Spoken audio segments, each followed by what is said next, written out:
છે ચા, અને આજે બનાવવાના છે શાક અને ચાપડી. તો એના માટે મેં બટેટા લઈ લીધા છે અને અહીંયા ડુંગળી ને મરચાં હવે સુધારી નાખી અને પછી મળીએ.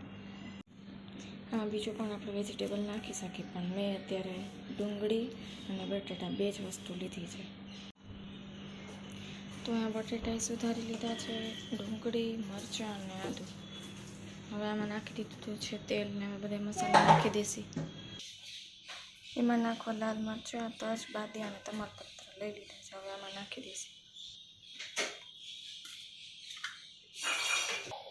હવે એમાં નાખશે મેથી દાણા, 1 ચમચી રાઈ, 1 ચમચી જીરું. તો હવે બધા મસાલા નખાઈ ગયા છે. હવે મૂકશું ગેસ ઉપર તેલને ગરમ થવા માટે. તેલને હવે આપણે ગરમ થવા મૂકી દીધું છે. હવે અહીંયા થાય છે તેલ ગરમ. તેલ ગરમ થઈ જાય પછી આપણે બધા ડુંગળી, મરચાં, આદુ, લસણની પેસ્ટને બધું નાખશું. તો તેલ હવે ગરમ થવા આવ્યું છે.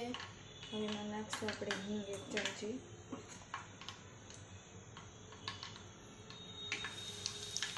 થઈ ગયું છે તેલ ગરમ.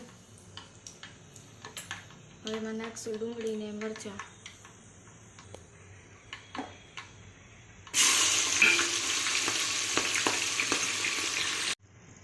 હવે ડુંગળી ને મરચાં બધું નાખી દીધું છે. હવે લાઇટ બ્રાઉન થાય ત્યાં સુધી ચડવા દેવાનું. ડુંગળી ને લસણ, મરચાં ને બધું ચડી ગયું છે. હવે એમાં નાખી દઈ બટેટા.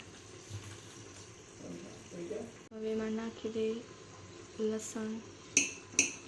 હવે બધું શાકભાજી નાખી દીધું. હવે થોડીક હવે ચાપડી બનાવવા ભાખરીનો લોટ લઈ લીધો છે. એમાં નાખી દીધું તેલ, મીઠું અને પાણી. હવે લોટ બાંધી લઈ.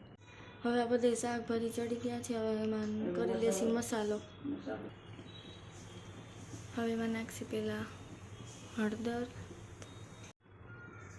1 ચમચી ગરમ મસાલો, ધાણા જીરું.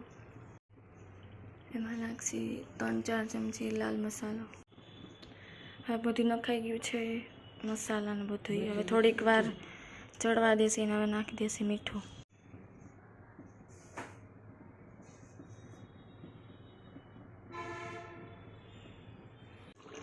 તો સરસ મજાનું શાક આપણું ચડી ગયું છે. હવે એમાં રસ્સો કરવા પાણી નાખશું 1 લોટો. મસ્ત લાલ ચટાકેદાર મસાલાવાળું શાક બને છે. પાણી નાખીને થઈ ગયું છે મસ્ત રેડી. હવે આમાં સીટી ખાલી વગાડી લેશી 3 અને હવે બનાવશું ચાપડી. તો અહીંયા આપણે ચાપડી થઈ ગઈ છે તૈયાર અને તેલ ગરમ થવા મૂકી દીધું છે. તેલ ગરમ થાય એટલે પછી આને આપણે એમાં તરશું.